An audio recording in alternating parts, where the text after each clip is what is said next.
صدر آصف علی زرداری نے مشرق وسطی کی صورتحال پر اہم اجلاس طلب کر لیا۔ اجلاس میں وزیر اعظم شہباز شریف، وفاقی وزراء اور اعلیٰ عسکری قیادت کی شرکت متوقع۔ ایران، امریکہ اور اسرائیل کے درمیان جنگ اور پیش رفت کا جائزہ۔ خلیجی ممالک پر حملوں سے پیدا صورتحال پر غور ہوگا۔ پیٹرولیم ذخائر ترسیل اور کفایت جاری اقدامات کا جائزہ لیا جائے گا۔ وزیر اعظم شہباز شریف کی زیر صدارت اجلاس، ملک میں پیٹرولیم مصنوعات کے ذخائر اور عوامی ریلیف اقدامات کا جائزہ۔ حکومت کی جانب سے کمزور اور متوسط طبقے کو مزید ریلیف فراہم کرنے کی کوشش پر زور۔ وزیر اعظم نے کہا، مشکل گھڑی میں کمزور طبقے کو تنہا نہیں چھوڑا جائے گا۔ حکومتی اخراجات میں کمی سے قربانی اور ریلیف کی بنیاد رکھی گئی ہے۔ ترقیاتی بجٹ میں کٹوتی کی گئی ہے اور 60% سرکاری گاڑیوں کو بند کیا گیا تاکہ عوامی ریلیف کے لیے وسائل فراہم کیے جا سکیں۔ نائب وزیر اعظم اسحاق ڈار آج بیجنگ روانہ، چین کو ثالثی پیش رفت پر اعتماد میں لیں گے۔ ایران اور امریکہ کے مذاکرات میں پاکستان کے کردار پر بات ہوگی۔ امریکہ اور ایران کے تنازع کے خاتمے کے لیے پاکستان کے امن اقدامات گفتگو ہوگی۔ خطے میں کشیدگی میں کمی اور ثالثی کی کوششوں پر زور دیا جائے گا۔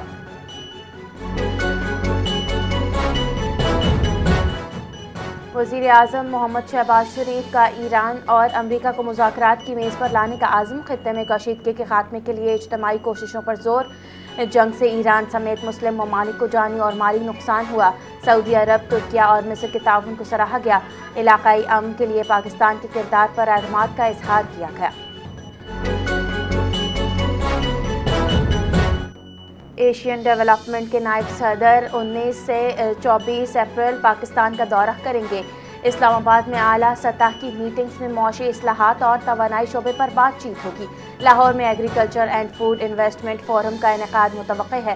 زرعی شعبے میں اربوں ڈالر کی ممکنہ سرمایہ کاری پر غور کیا جائے گا۔ پاکستان کے لیے 2026 سے 2023 کی پارٹنرشپ اسٹریٹجی پر عملی پیش رفت کا آغاز ہوگا۔ ایشین ڈیولپمنٹ بینک نے خطے میں 40 ارب ڈالر تک سرمایہ کاری متحرک ہونے کا ویژن پیش کیا۔ مسلم امہ کا اتحاد موجودہ صورتحال میں مزید اہمیت اختیار کر گیا ہے۔ خطے میں جاری کشیدگی کسی کے مفاد میں نہیں۔ UN چارٹر کے تحت تمام ملکوں کی سلامتی اور خود مختاری کا احترام کیا جانا چاہیے۔ نائب وزیر اعظم اسحاق ڈار کی 4 فریقی اجلاس میں متعلق اہم گفتگو۔ کہا، وزیر اعظم کی قیادت میں علاقائی اور عالمی امن کے لیے پاکستان بھرپور کردار ادا کر رہا ہے۔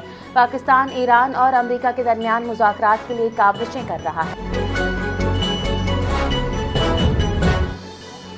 اسلام آباد میں اہم سفارتی بیٹھک کے بعد سعودی، ترک اور مصری وزرائے خارجہ وطن واپس روانہ۔ پاکستان کی میزبانی میں 4 ملکی وزرائے خارجہ کا اعلیٰ سطح اجلاس میں تنازعات کو مذاکرات کے ذریعے حل کرنے پر اتفاق۔ سعودی وزیر خارجہ خصوصی طیارے کے ذریعے نور خان ایئر بیس پہنچے تھے۔ پاکستان، سعودی عرب، ترکیہ اور مصر کے درمیان اہم مشاورتی اجلاس ہوا۔ خطے کے اہم مسائل پر تعاون بڑھانے اور سفارتی روابط مضبوط بنانے پر زور دیا گیا۔ تادو میں رباب چانڈیو کے دادا، والد اور چچا کے قتل کیس کا فیصلہ سنا دیا گیا۔ عدالت نے کیس میں نامزد تمام ملزمان کو بری کر دیا۔ فیصلہ ماڈل کرمنل ٹرائل کورٹ میں جج حسن علی کلور نے سنایا۔ میہر میں 17 جنوری 2018 کو رباب چانڈیو کے اہل خانہ کو قتل کیا گیا۔ رباب چانڈیو نے ٹرائل کورٹ کا فیصلہ اعلیٰ عدالتوں میں چیلنج کرنے کا اعلان کر دیا۔ فیصلہ انصاف کے تقاضوں کی برعکس اور ضد میں دیا گیا۔ کسی ایک ملزم کو بھی سزا نہ ملنا حیران کن ہے۔ وہ ملزمان بھی بری کر دیے گئے جو 3 سال تک روپوش رہے۔ فیصلے سے یہ تاثر ملا ہے کہ بااثر افراد کو کھلی چھوٹ ہے وہ کسی کو بھی قتل کر دیں۔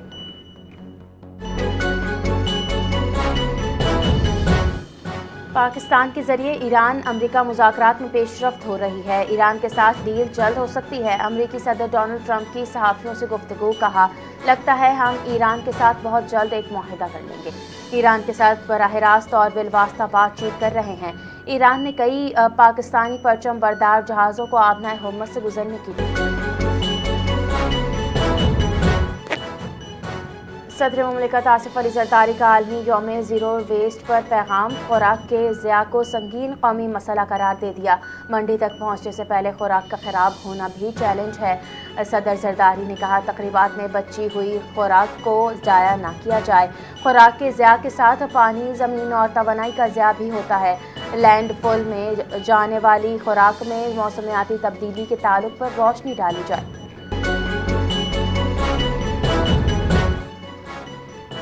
پنجاب میں ہر شہر کو زیرو ویسٹ بنانے کے لیے ستھرا پنجاب پروگرام جاری۔ وزیر اعلیٰ پنجاب مریم نواز کا زیرو ویسٹ کے عالمی دن کے موقع پر پیغام، کہا کچرے کو کم کرنے اور ری سائیکلنگ سے ماحول کو صاف اور محفوظ بنایا جا سکتا ہے۔ پنجاب میں کوڑا ڈھیروں کو سرسبز جنگل اور سولر پارک میں تبدیل کیا جا رہا ہے۔ وزیر اعلیٰ سندھ کا عالمی یوم زیرو ویسٹ پر پیغام، خوراک کا ضیاع روکنا سب کی مشترکہ ذمہ داری ہے۔ دنیا میں ہر سال 1 ارب ٹن خوراک ضائع ہوتی ہے۔ گھروں میں خوراک کا 60% ضائع ہوتا ہے۔ وزیر اعلیٰ نے عوام سے اپیل کی کہ بچی ہوئی خوراک مستحقین تک پہنچائیں۔ حکومت سندھ زیرو ویسٹ پالیسیز کے فروغ کے لیے پرعزم ہے۔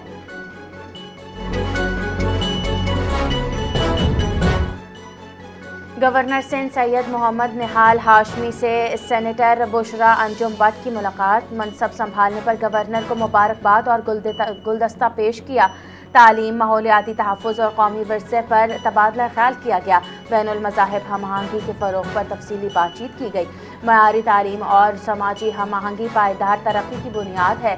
تعلیم اور پیشہ ورانہ تربیت کے فروغ سے متعلق اقدامات پر بریفنگ۔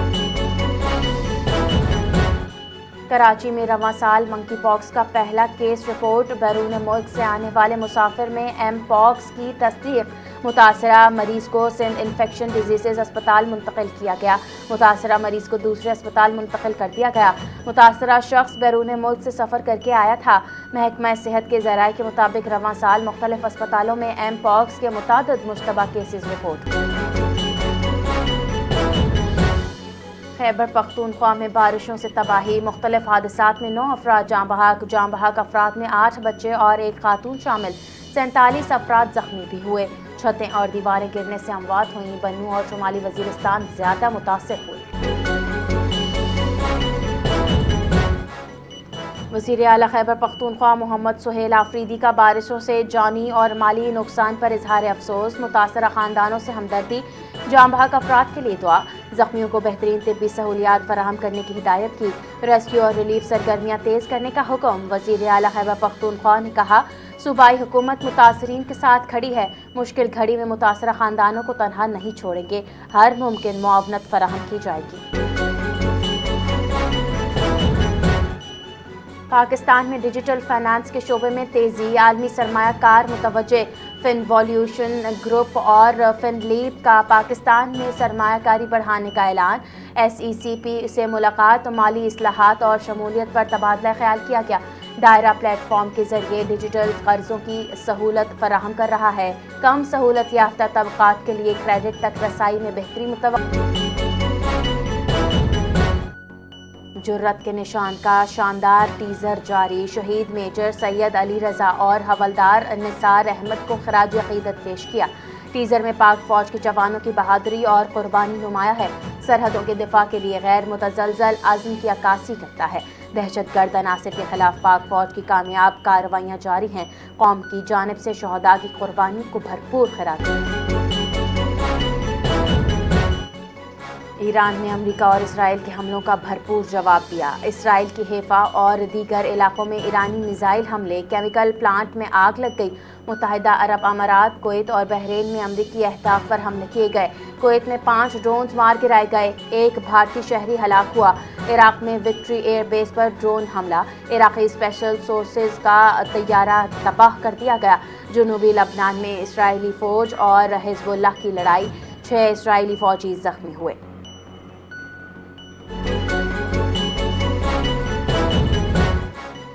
جنوبی اسرائیل میں ایران کی میزائل حملہ، بیر شیبہ کے قریب کیمیائی پلانٹ کو نشانہ بنایا گیا۔ میزائل حملے کے بعد دھوئیں کے بادل اٹھے۔ ہنگامی ٹیمیں آگ بجھانے میں مصروف۔ اسرائیلی حکام نے تصدیق کرتے ہوئے کہا حملے کے باوجود خطرناک مواد کا کوئی اخراج نہیں ہوا۔ احتیاطی تدابیر کے پیش نظر مقامی آبادی کو گھروں میں رہنے کی ہدایت کی گئی۔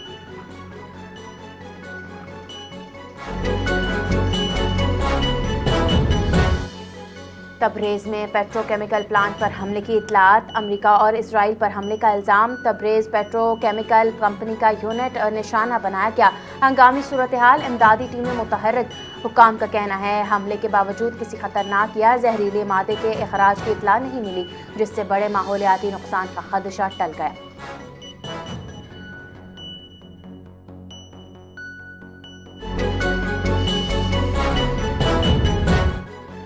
امریکی چینل کی ٹیم پر حملے کے بعد اسرائیلی آرمی چیف کا ایکشن، پوری فوجی بٹالین معطل کر دی۔ مغربی کنارے میں صحافیوں پر تشدد کا انکشاف، فوٹو جرنلسٹ کا گلا دبایا گیا، کیمرہ توڑ دیا گیا، زیر حراست صحافیوں کو 2 گھنٹے تک قید رکھا گیا، اس کے بعد رہا کر دیا گیا۔ عالمی صحافتی تنظیموں کا تحقیقات کا مطالبہ، اسرائیلی فوجیوں نے مغربی کنارے میں CNN کی ٹیم کو حراست میں لیا تھا۔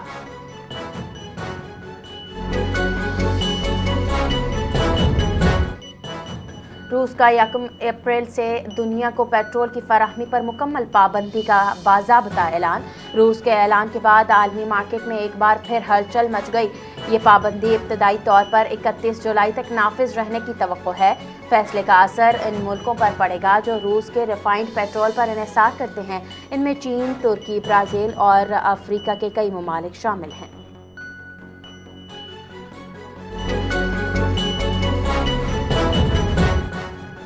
امریکی زمینی فوج آئی تو شارک کی خوراک بنے گی، ایران کی امریکہ کی زمینی فوج کی مداخلت کی صورت میں تباہ کن نتائج کی دھمکی۔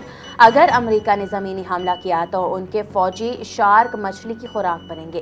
ایسا اقدام امریکی افواج کے لیے شدید ذلت آمیز نتائج کا باعث بنے گا۔ ترجمان خاتم الانبیاء ہیڈ کوارٹرز ابراہیم ذوالفقاری کا دشمن کو 2 ٹوک پیغام، کہا امریکی قیادت نے فوج کی کمان ایسے فرد کے سپرد کر دی ہے جس کے فیصلوں نے امریکی افواج کو بدترین دلدل میں دھکیل دیا ہے۔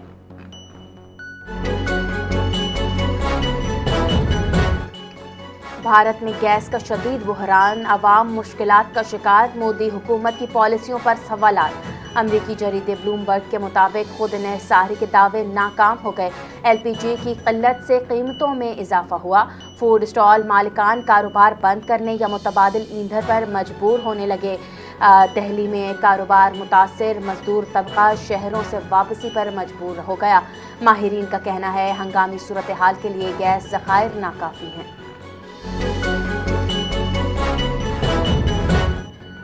اشفاق مجید وانی کی شہادت کو 36 برس مکمل ہو گئے۔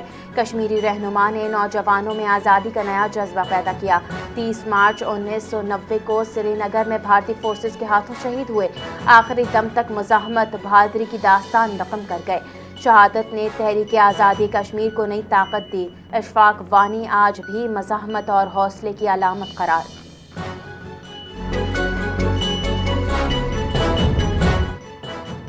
اور برطانوی پارلیمنٹ میں افغان طالبان مخالفین کا تاریخی اجلاس، ویمن فار افغانستان فاؤنڈیشن کی سربراہی میں طالبان کی پالیسیوں پر سخت رد عمل، طالبان کی انتہا پسند اور انسانی حقوق کی خلاف ورزیوں کی نشاندہی، خواتین کے حقوق پر پابندیوں اور طاقت کے بے جا استعمال کا اعتراض، افغانستان کی بگڑتی انسانی اور اقتصادی صورتحال پر تشویش، داخلی مزاحمتی تحریکیں اور بیرون ملک احتجاج طالبان کی عوامی حمایت میں کمی کے ثبوت ہیں۔